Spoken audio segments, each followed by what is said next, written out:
The orchard zone stretched beyond the training grounds like a pale green carpet interrupted by scattered clusters of stunted trees. Each tree seemed exhausted from seasons of poor yield, its branches crooked and weighed down by only a few dull fruits that hung like forgotten ornaments. Most cadets had already complained about this area during previous modules, insisting it was impossible to gather anything meaningful from such lifeless terrain. The instructors, however, believed that a real survivor learned to work with whatever stood in front of him, even if others dismissed the environment as barren. When the class assembled at the boundary gate, the lead instructor stepped forward with the same stone-faced neutrality he used when delivering instructions that always hid some deeper intention. He raised his hand to silence the chatter and spoke with calm authority, announcing the new task. Each cadet must enter the orchard, harvest one fruit, and return before sunset. That was it.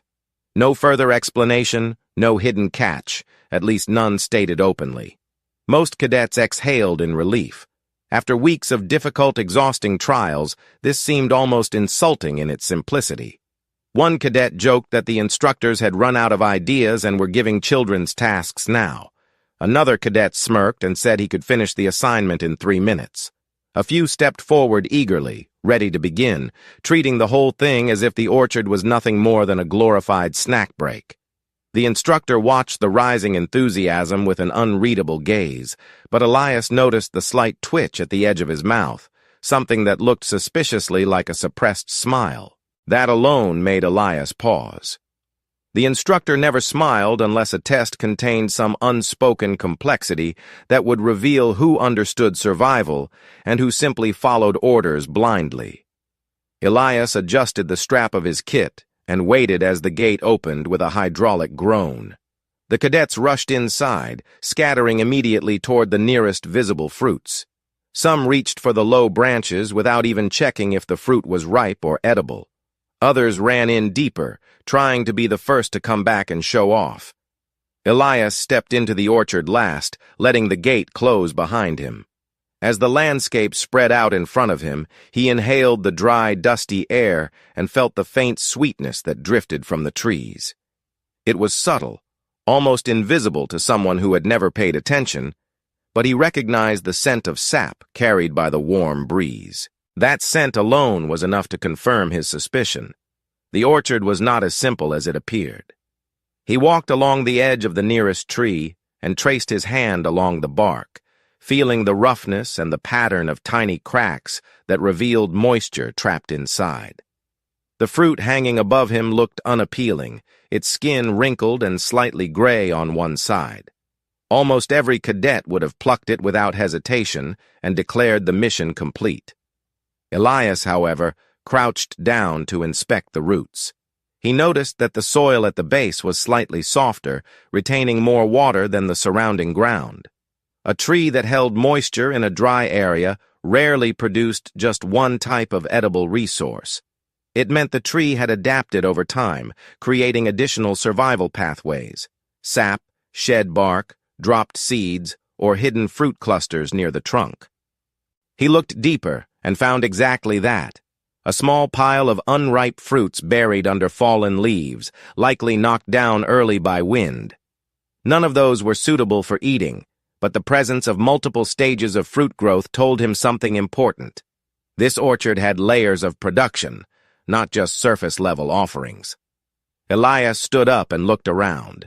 Most cadets had already begun walking back toward the gate, proudly waving a single fruit in the air. A few ventured farther inside, but even those moved with the impatience of someone eager to finish, rather than someone interested in understanding. The orchard was enormous, and the assignment did not limit exploration. It did not even set a boundary on how much fruit a cadet could gather. The instructor had said only one fruit was required, but Elias knew the instructors chose their words carefully. The assignment clearly tested more than obedience. It tested initiative, creativity, and the ability to see opportunity where others saw scarcity.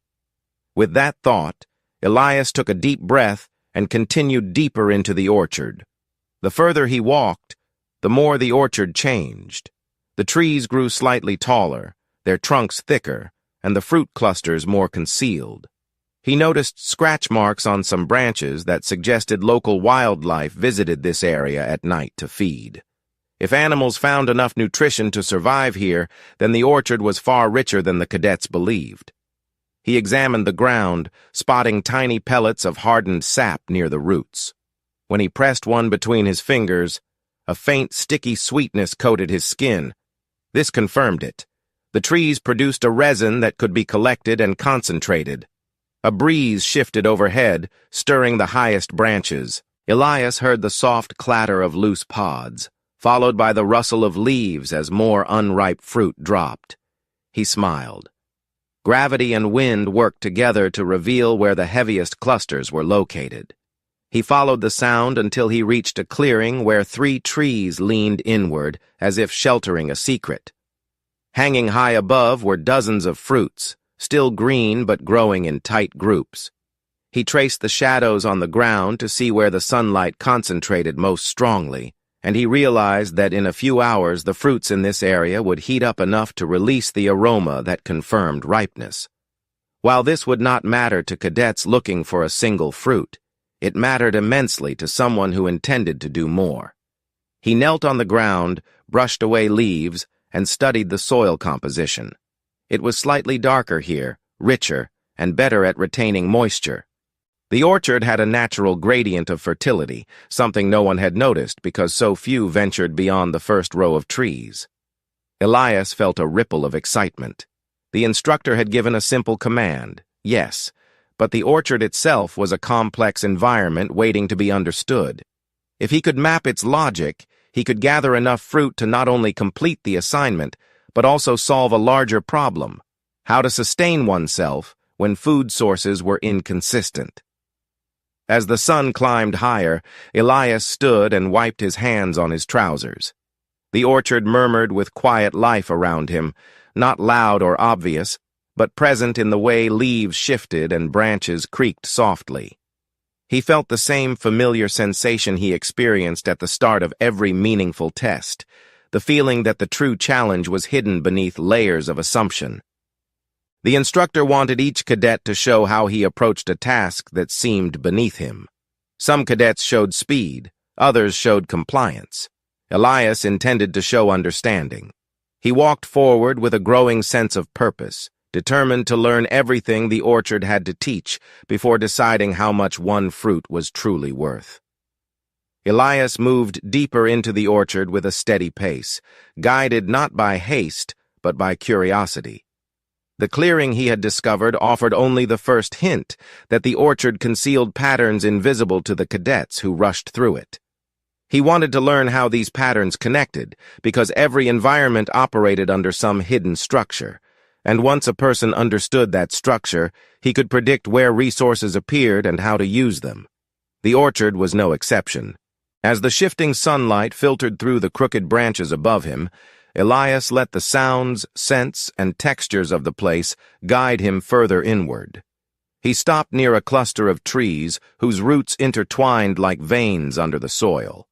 The bark of these trees appeared smoother, almost polished by wind, unlike the cracked surfaces he had seen earlier. He pressed his palm against the trunk and felt a faint vibration, something like a slow pulse. It came from deep inside the wood, a sign that sap flowed through the tree in strong cycles. He tapped lightly with his knuckles and listened for the hollow echo that would suggest dryness. But instead, he heard a dense, resonant tone. The tree was full, alive, and carrying nutrients upward. This alone told him that the fruits here matured more consistently than the fruits near the entrance. The cadets who rushed in would never discover this.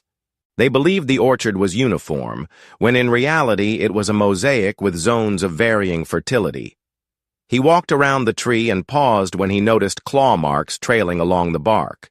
These marks were shallow, recent, and made by an animal that clearly rested or fed here. He crouched and studied the ground, finding small seeds scattered in a semicircle near the roots. The seeds were intact but split open slightly, as though an animal had extracted the soft interior. This confirmed something important.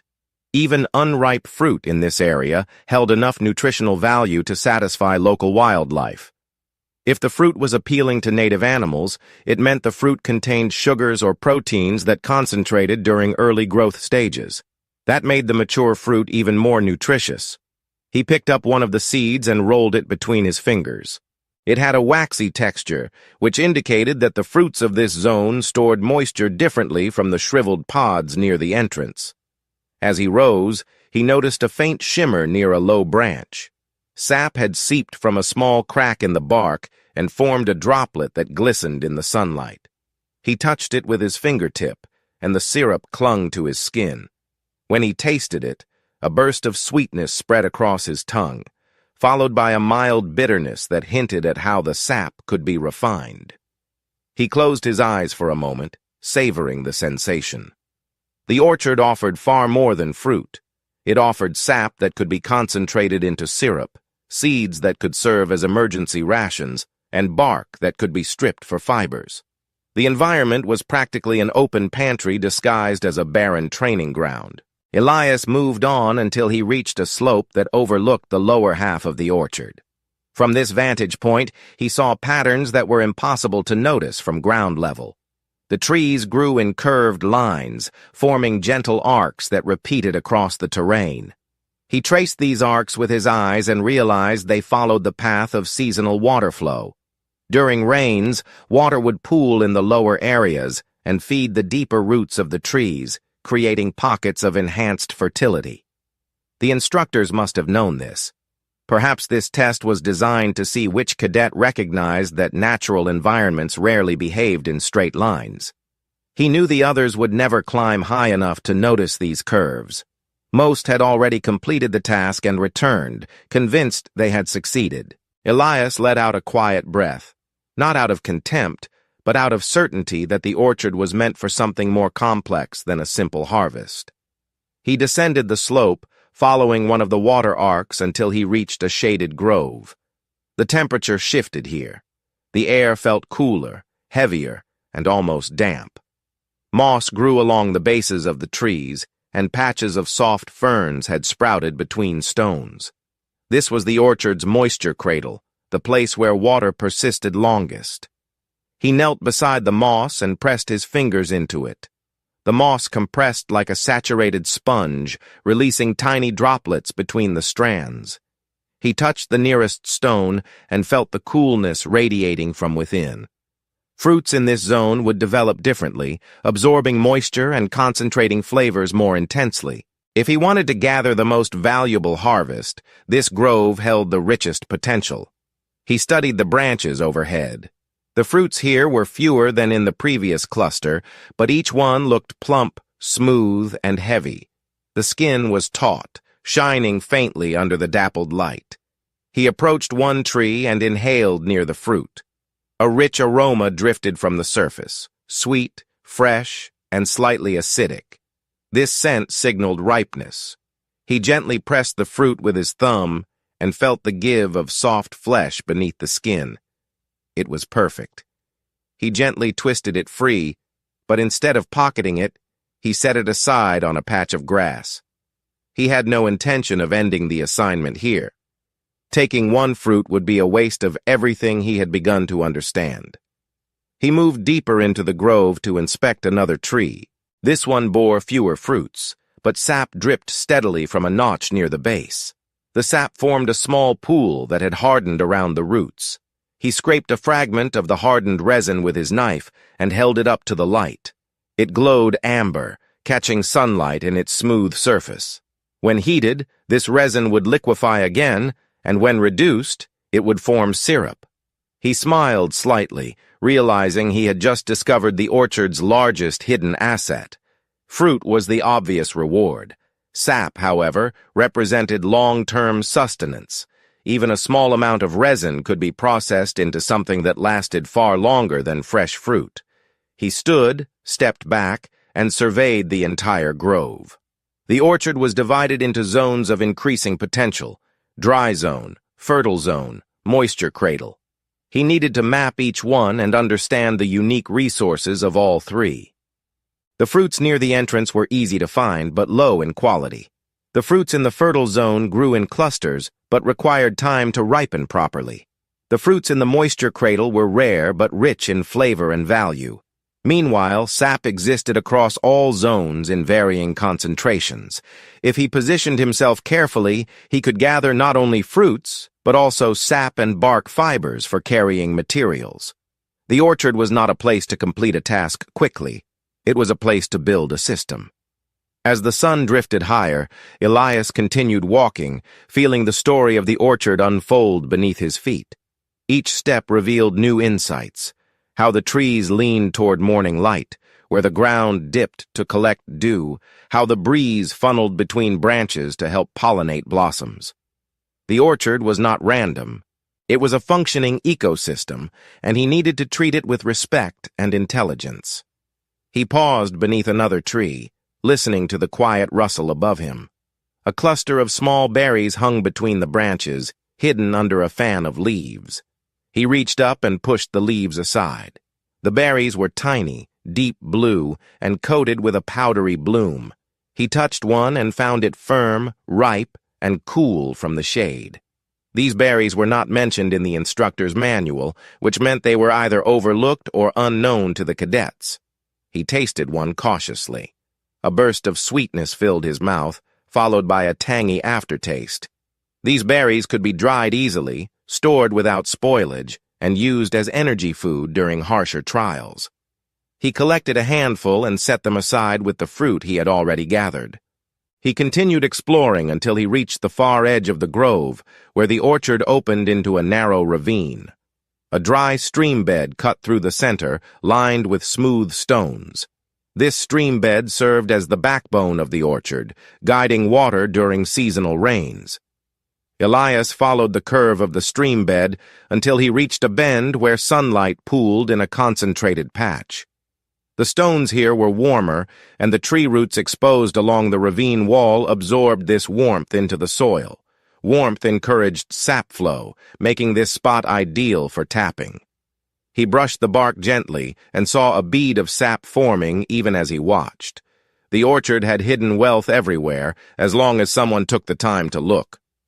Elias stepped back and finally allowed himself a moment to think strategically. He had fruit, berries, sap, and bark fibers. He had identified fertile zones and natural drying areas. He could now create a workflow: gather, process, refine. The assignment asked for one fruit, but the orchard offered an entire system. If he approached it intelligently, he could transform this place into a miniature food production station before sunset. He looked up at the canopy with a quiet determination. Understanding the orchard was only the first step. The next would be using that understanding to build something meaningful, something no other cadet had imagined. With that thought settling firmly in his mind, Elias bent down to pick up his small collections and prepared to turn knowledge into action. Elias knelt at the edge of the ravine and organized what he had collected so far, laying the fruit, berries, and resin fragments into neat rows. The sunlight touched the stones with a warm glow, and he could feel the heat radiating upward, providing the perfect environment for drying anything he intended to preserve. He looked at the orchard stretching before him and understood he needed more than scattered piles. He needed structure. He needed baskets, containers, and tools to gather and transport larger quantities. His hands brushed over the fallen branches nearby, and he began shaping a plan that would turn this orchard into a fully functioning miniature harvesting station. He walked toward a tree whose lower branches had shed long strips of flexible bark. He crouched down, lifting one of the strips to test its pliability. When he bent the bark gently, it curved without snapping. He nodded to himself. This material would be perfect for weaving baskets. He collected several strips and laid them parallel on the ground, then crossed additional strips over them. His fingers worked slowly at first, adjusting tension, weaving the fibers into a stable lattice. As the structure took shape, he applied increasingly firmer pressure, ensuring the basket would hold weight without buckling. By the time he finished the first frame, the basket resembled something crafted intentionally rather than improvised from the forest floor. He then reinforced the rim using thicker branches. He bent them into arcs, fastening them by threading bark fibers around the ends. He tested the rim with both hands, pulling outward. The structure held steady. Satisfied, he set the basket aside and began working on a second one. With each new weave, his movements grew faster, more confident, because his understanding of the orchard materials deepened. The bark varied from tree to tree. Some strips were stronger, others more flexible, and he learned to combine them for maximum durability. By the time he finished his third basket, he had established a rhythm that matched the orchard's quiet energy. With containers ready, Elias turned his attention back to the fruit-bearing clusters he had identified earlier. He lifted the largest basket and walked toward the fertile zone, where clusters of unripe fruits hung high above the ground. He inspected the branches carefully. Some of the fruits were reachable by hand, but many still sat beyond reach. He picked up a fallen branch with a forked end and tested its sturdiness. Then he positioned himself under the cluster and used the forked branch to gently twist the stems. Fruits loosened and fell into the basket with soft thuds, each one landing without bruising thanks to the cushioning of leaves he had placed inside earlier. He worked steadily, turning the branch, guiding each fruit down until he had a sizable collection. When the basket grew heavy, he carried it back to the ravine and set it down beside the others. He wiped the sweat from his forehead and listened to the orchard around him. The trees creaked softly, as if acknowledging his effort. He took a brief breath and set back out again, this time deeper into the fertile zone where taller trees held fruit farther from the canopy's edge. These fruits required precision. He found another long branch and sharpened one end with his small knife, fashioning a crude hook. This allowed him to pull the stems from the top rather than twist from below. He maneuvered the hook carefully, snagging stems and pulling gently until the fruits loosened. Some fell into his hands, others into the grass, but he retrieved each one with patient movements. Once the second basket filled, he returned to the ravine. Now he had more fruit than any cadet had likely imagined possible during a simple harvest assignment, but he was not finished. Fruit spoiled quickly unless processed correctly. He needed additional materials to support preservation. He scanned the orchard until he spotted a patch of tall grasses, their blades long and fibrous. He collected an armful and carried them to a flat stone. He twisted and braided the grasses into rope, forming ties to secure future drying racks. Each rope took only minutes to make because the grasses were naturally adhesive when dampened slightly with sap. Satisfied with his preparations, Elias turned to the moisture cradle, where the richest fruits grew. These fruits required delicate handling. He approached the first tree and positioned his palm under a plump, ripe fruit. He twisted gently, and the fruit detached with almost no resistance. He set it into a softer basket, reserved exclusively for high-quality produce. He repeated the process, moving from branch to branch, collecting only the ripest fruits.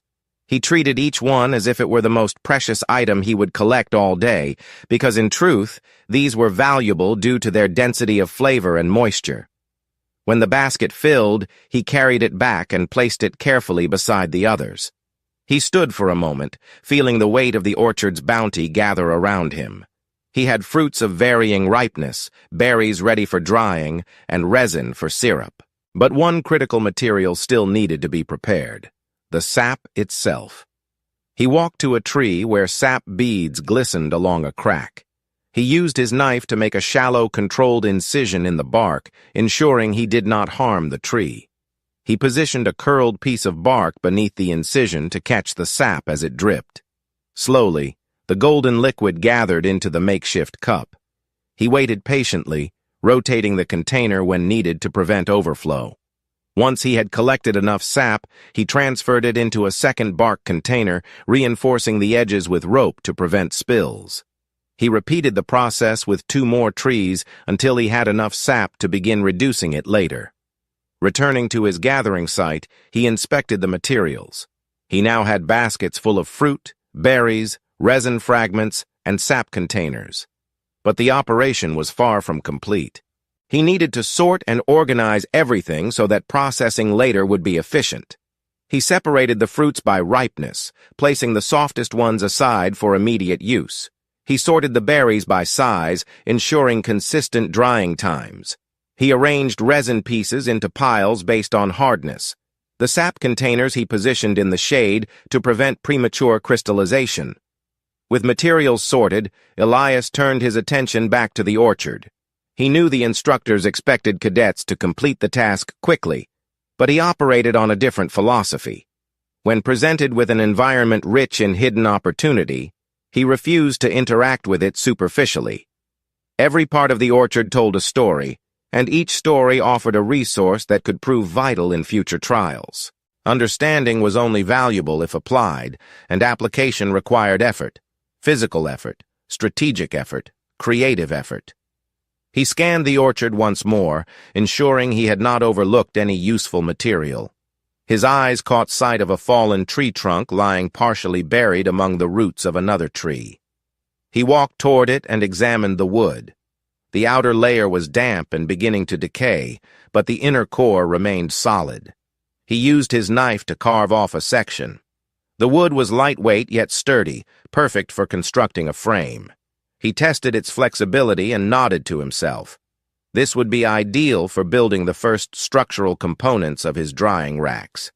He cut several pieces and carried them back to his gathering site. Before moving on to construction, he returned to the orchard for one final sweep. He wanted to ensure no fruit, no resin pool, and no useful bark had been overlooked. He followed a curve of trees and found a cluster of high branches with small fruits he had not noticed earlier.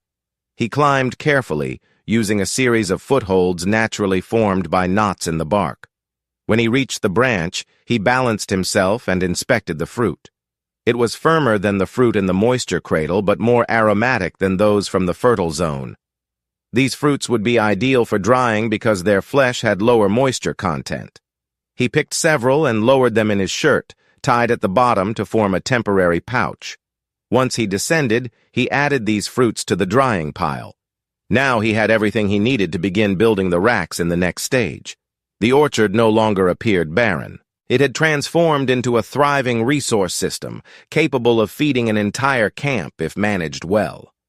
Elias took a final look at the baskets, at the organized piles, and at the raw materials gathered around him. This was no longer a simple assignment. It had become an operation, one that would soon evolve into full-scale processing. And as he prepared to begin construction, he felt a quiet satisfaction settle in his chest. He had harvested not one fruit, but the entire potential of the orchard. Elias stood in the quiet ravine with all his gathered materials around him, feeling the subtle shift in the orchard as afternoon light softened and shadows stretched across the stones.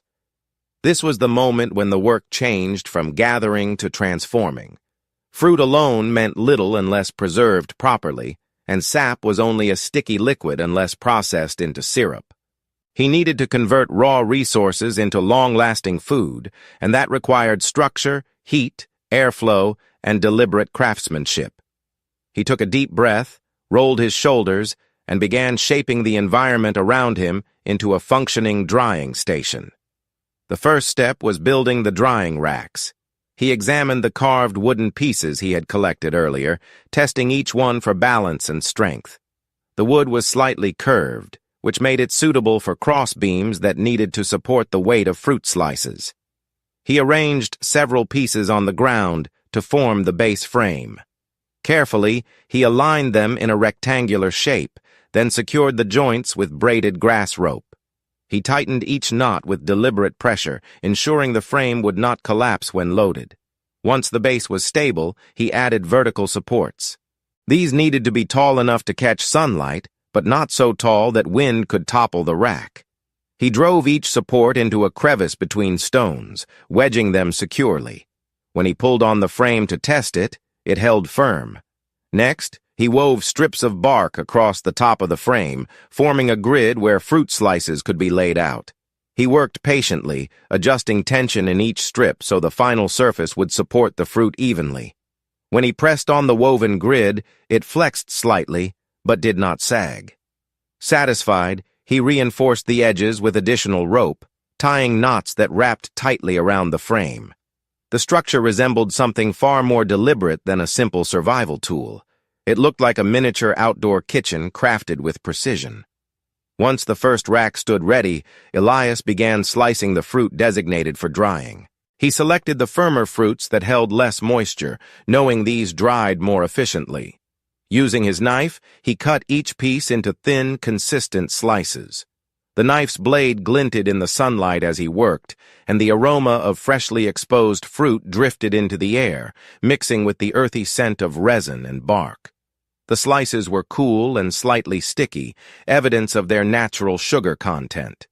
He laid the slices across the woven bark grid, spacing them evenly so air could circulate freely. As he continued slicing, the rack slowly transformed into a mosaic of colors, pale greens, soft yellows, and deep reds, depending on the fruit type. When the first rack was full, Elias stepped back to examine his work. The fruit glistened in the sunlight, reflecting hints of gold as moisture began to evaporate from their surfaces. The air above the rack shimmered slightly with heat. Satisfied with the arrangement, he began constructing a second rack. This one he designed for berries, which required finer spacing to prevent smaller pieces from falling through. He wove the bark strips closer together, forming a tighter grid. When finished, he spread the berries across the rack, ensuring none overlapped. The deep blue and violet tones of the berries contrasted sharply with the warm-toned fruit slices nearby, giving the ravine a strange, vibrant appearance that no cadet would expect from a sparse orchard. By now, the sun had shifted enough that certain stones retained considerable warmth. Elias moved the racks to sit above these warmer stones, using smaller rocks to raise the frames slightly and improve airflow. He had learned through experience that raising a drying rack even a few centimeters above the heating surface increased efficiency dramatically, allowing heat to travel upward and moisture to escape without causing condensation. He tested the temperature by placing his palm over the stones. The heat radiated upward in soft waves, gentle enough to dry the fruit slowly rather than cook it. This was perfect. Now came the more challenging part: processing the sap into syrup. Elias gathered the bark containers filled with sap and carried them to a flat, concave stone he had positioned near a patch of dry grass and twigs. This would serve as his fire pit. He arranged the twigs into a small nest, adding dried grass for tinder.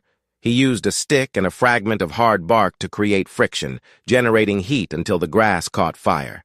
Once small flames flickered to life, he added slightly thicker twigs to maintain the burn. He placed the concave stone over a pair of supporting rocks, forming a balanced platform above the flames. When the stone grew warm, he poured a portion of sap into its shallow basin. The sap thickened immediately upon contact with the heated surface, turning from translucent gold to a deeper amber. Elias stirred it gently with a smooth stick, ensuring it did not scorch. As the sap reduced, he noticed steam rising in twisting patterns, carrying a sweet aroma into the air. The reduction process required patience. He added more twigs slowly to regulate the flame, preventing sudden bursts of heat. The stone hummed faintly under the strain of warmth, and the sap bubbled in lazy, thick rolls. When it finally reached the correct consistency, a syrup that clung to the stirring stick, he removed the stone from the flame and let it begin cooling. While the syrup thickened, Elias prepared containers for storage. He selected pieces of bark that curved into natural cup shapes, reinforcing the edges with rope. He lined the inside of each container with a thin coating of resin to create a moisture barrier. Once the syrup cooled enough to handle, he poured it carefully into the containers, making sure not to spill any. The syrup settled like molten amber, smooth and glossy. When it cooled fully, it would harden slightly, becoming easier to store and transport. He placed the filled containers in the shade, away from direct sunlight, to prevent premature thickening. Returning to the racks, Elias inspected the fruit. The edges of each slice had begun to curl inward as moisture evaporated, indicating steady progress. The berries had darkened slightly, shrinking into more compact pieces. He flipped a few slices to ensure consistent drying and repositioned some berries for better airflow. His movements were methodical, like someone tending a garden rather than performing a survival task. The orchard, in turn, seemed to respond with an atmosphere of calm productivity. Now he turned his attention to the resin fragments he had collected. These pieces could be melted and shaped into sealants or used as fire starters. He gathered them into a small pile near the fire pit and placed a flat stone beside it. He lit another small fire, heating the stone gradually. When the stone became hot enough, he set a resin fragment on top. It softened, becoming pliable. He used a stick to press the softened resin into a thin sheet, which he could later use to seal containers or reinforce rack joints.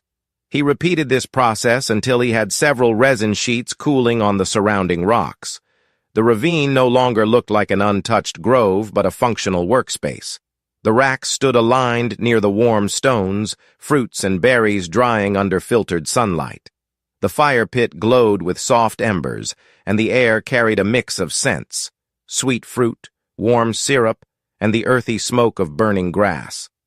Bark baskets rested in organized clusters, each filled with a different component of the harvest operation. Resin sheets cooled in neat layers. Every element served a purpose. As Elias worked, he felt neither stress nor urgency, only clarity.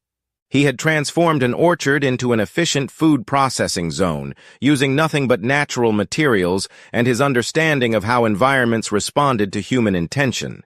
This was not simply harvesting. It was system building, survival elevated to craftsmanship. He walked to the edge of the ravine, looking at the orchard as if seeing it for the first time. The sun dipped lower, casting long shadows across the fruit-bearing trees. He could almost imagine how this scene would look from above. A human standing among organized structures of his own making, surrounded by stacks of resources that no other cadet had bothered to notice. The orchard seemed to hum with a newfound purpose, animated by his efforts. With the racks functioning, the syrup cooling, and the resin prepared, Elias knew he had nearly completed this stage. The final step was presenting everything before sunset, a task he would approach with the same precision he had applied to the entire operation. He returned to inspect the fruit once more, and as he adjusted a drying slice, he felt a quiet sense of satisfaction. This chapter of work was nearly done, but the culmination lay ahead. What remained now was the return, bringing baskets, racks, and syrup to the instructors, and showing them what true harvesting meant. Elias lingered for a moment beside the drying racks, watching how the last slivers of sunlight passed through the fruit slices, turning the orchard's modest harvest into stained glass shapes that shifted gently with the breeze. The syrup had cooled into a thick amber mass inside the bark containers, solidifying into something far more valuable than raw sap. The berries had shrunk into concentrated dark pieces that held their sweetness and energy. The fruit slices had taken on the pliable texture of properly dried provisions. Everything was ready. The task that began as a simple harvest had become a full operation, completed under a single sun's arc. He gathered the baskets first, loading them with the dried fruit and berries, arranging each layer carefully so that nothing crushed under its own weight. The syrup containers he set into a separate woven tray, reinforced with extra rope. He secured the resin sheets between layers of bark to prevent cracking. Each component needed to arrive intact for the instructors to understand what he had made. He paused and tightened the knots one last time.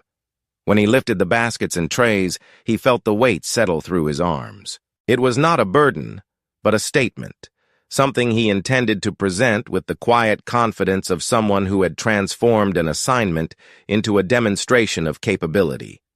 He left the ravine and walked toward the entrance of the orchard. The sun dipped low, staining the sky in copper and violet tones. Long shadows stretched across the ground, guiding him forward like lanes carved by light itself. As he walked, the orchard felt different. It did not feel barren or exhausted. It felt familiar, almost shaped by his presence. Birds perched on branches and watched him pass. Leaves rustled with a softness that followed his steps. He had not conquered the orchard. He had collaborated with it, understood it, and brought forth its hidden abundance. When the training grounds came into view beyond the final line of crooked trees, Elias noticed the other cadets clustered near the instructor. Each cadet held a single fruit, as required by the assignment. Some fruits were bruised, others clearly unripe. A few cadets looked bored, convinced the task had been meaningless. The instructor stood with his hands clasped behind his back, scanning the orchard as though waiting for something he had expected long before the others arrived.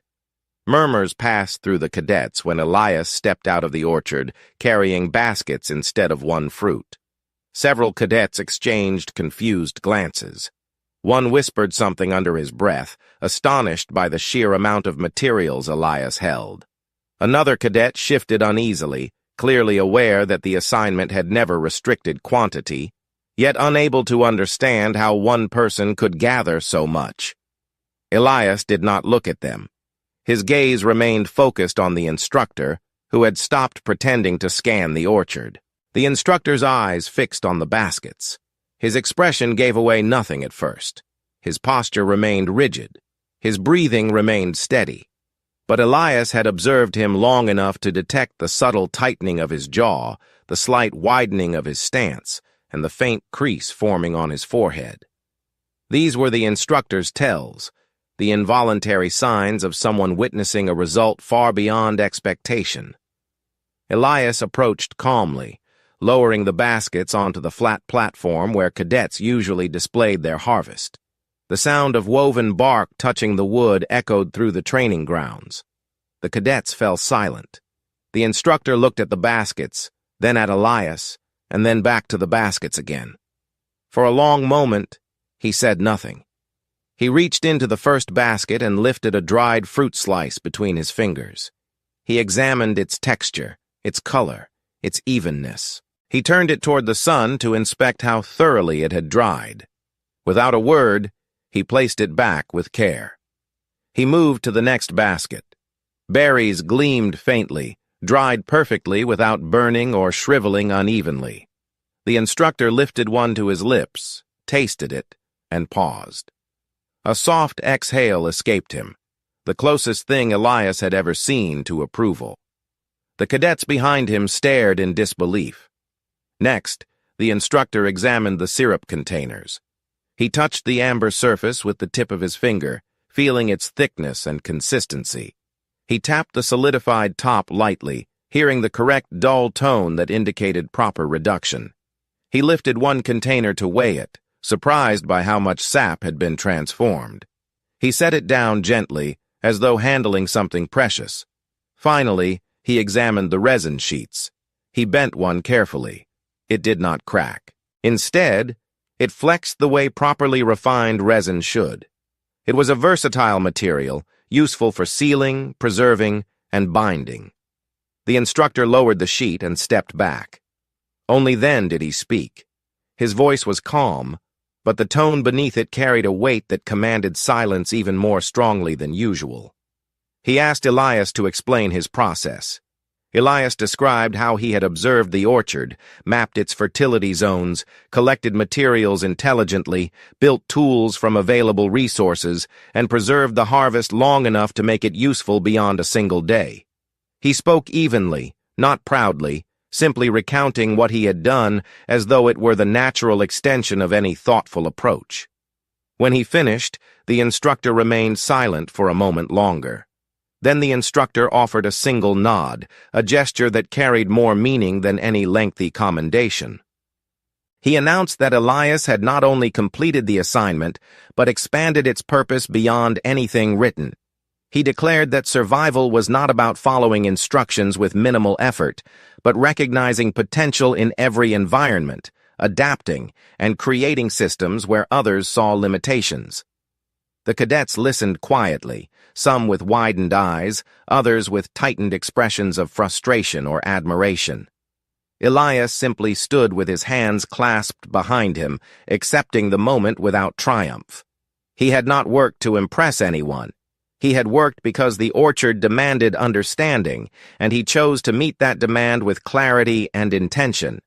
The instructor dismissed the cadets, but as the group dispersed, he placed a hand on Elias's shoulder.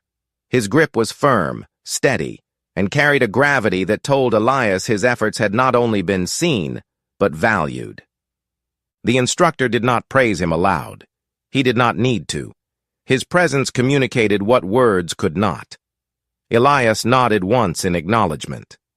As the training grounds emptied and the last light of day spread across the orchard, Elias turned to look at the rows of trees once more. They no longer appeared as obstacles or barren remnants of a training challenge. They appeared as partners in a task that had unfolded with purpose.